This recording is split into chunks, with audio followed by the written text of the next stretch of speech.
He's one of the best flyweights outside of the UFC. He's now inside the UFC. It's Malcolm Gordon. Welcome to the UFC. And tell me about the call when Danny Rubenstein, your manager, called you to let you know that you were in. You know what? It was actually like it was kind of crazy at first, and there was no other way. Like I couldn't say no. You know what I mean? Up until that point, I didn't think it was going to ever happen. Right? Like I was unsure of the whole flyweight situation, so it was kind of surreal, man. I was stoked though. And I know that there was a chance we're going to be on the Contender Series. So how do you change your mindset from like, okay, I'm going to be in Vegas in August, and I've got a couple of weeks to like, okay, I've got to get on a plane and go to an island. Well, even that though, like I don't know if they released the roster or whatnot, but like at that point, like another one, a teammate of mine, TJ Laramie, had already got signed to the Contender Series, and there was a whole bunch of announcements on what that series was going to look like and all the fights, and my name still wasn't even on that list, so I was like, I don't even know if that's going to happen, right? So the mindset was basically just like, stay healthy, right? We were still in the whole COVID situation in Canada. The gym's locked down. There wasn't much to do. When I got the call from Danny, we had actually just sat down with like my fiance's grandparents and parents and everybody. We were about to have like this huge dinner. And then I just got up and left the table and called Joe immediately, my coach, Joe Vazzolini, and like, we got to get in the gym right now. I got the call.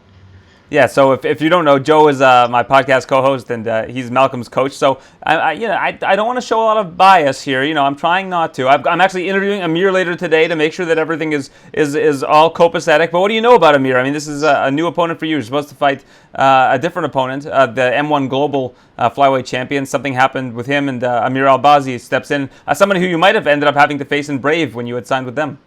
Yeah, no, that's exactly it. So that's the mindset. You know what I mean? Like it's he's young. I got a little bit more experience on him. From the tapes that I've seen, it's going to be a pretty exciting fight.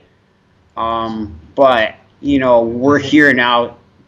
I think this is where I deserve to be too at the same time, right? Like our records are relatively the same, and I wasn't going to get. This is the caliber of guys I was going to be fighting anyway, so it's just a bonus to be fighting under the big lights for it, finally. What's it like over in Abu Dhabi? I mean, I guess you had to do a whole quarantine and all kinds of different things, yeah. Yeah, the quarantine's not that bad, like, you know what I mean? Like, fight week is, you're always in the hotels, but like this whole country's a sauna, so like cutting weight's not an issue at all.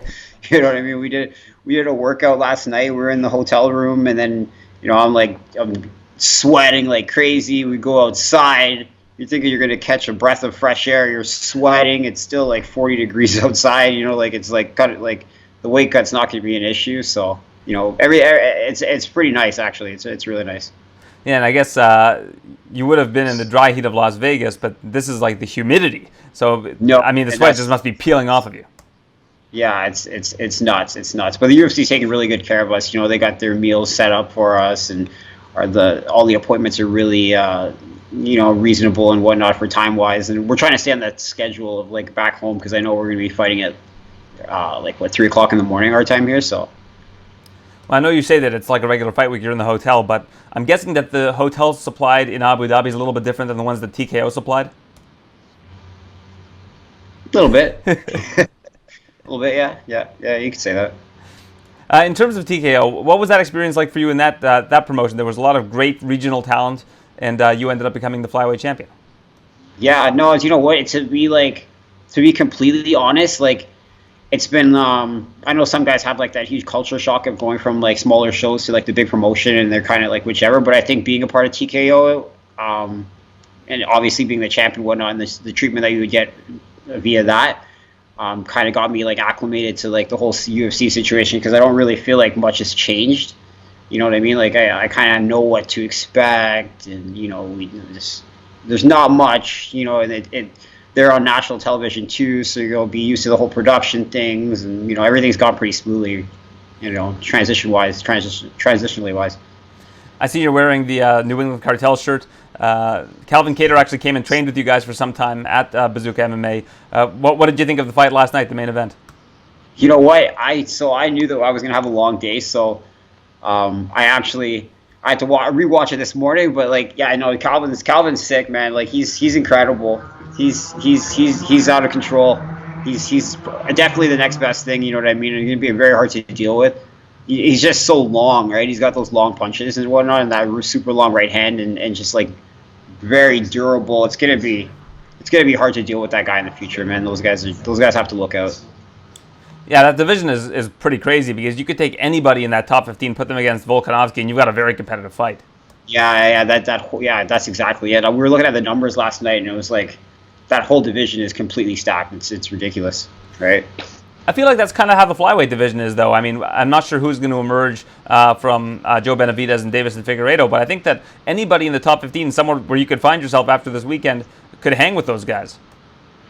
Yeah, I'm not trying to look past this guy just yet, but yeah, it's the exact same thing. I don't think it's as crazy as the 45 division, but like, I bring a lot of size to the flyweights, right? So and height too. A lot of those guys in the top 15 are pretty shorter, but obviously different things to deal with those guys.